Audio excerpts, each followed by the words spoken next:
बुलढाणा जिल्ह्यातील चिखली विधानसभा मतदारसंघात पाणंद रस्त्यामध्ये 56 कोटी रुपयांचा भ्रष्टाचार झाल्याचा आरोप काँग्रेसचे जिल्हाध्यक्ष आणि चिखलीचे माजी आमदार राहुल बोंद्रे यांनी पत्रकार परिषदेत केला।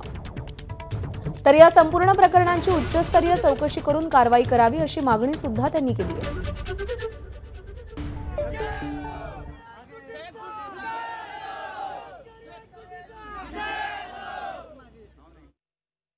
मातोश्री पांदन रस्ता योजना पुन्हा एकदा मंजूर करण्यात आली आणि जवळपास चिखली मतदारसंघामध्ये 350 रस्ते या अंतर्गत मंजूर करण्यात आले।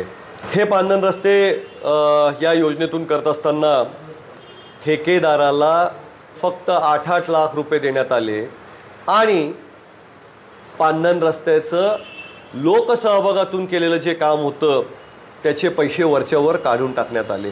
अशा पद्धतीने 350 रस्ते चिखली मतदारसंघात जे झाले यातून तब्बल 56 कोटी रुपयाचा भ्रष्टाचार झालेला आहे। उपमुख्यमंत्री कार्यालयाचं दबाव असल्यामुळे आम्ही याची मागणी जी आहे आमची चौकशीची ती करत आहोत। याची चौकशी होत नाही आणि दोषींवर कारवाई होत नाही तोपर्यंत आम्ही शांत बसणार नाही। एबीपी माझा, उघडा डोळे बघा नीट।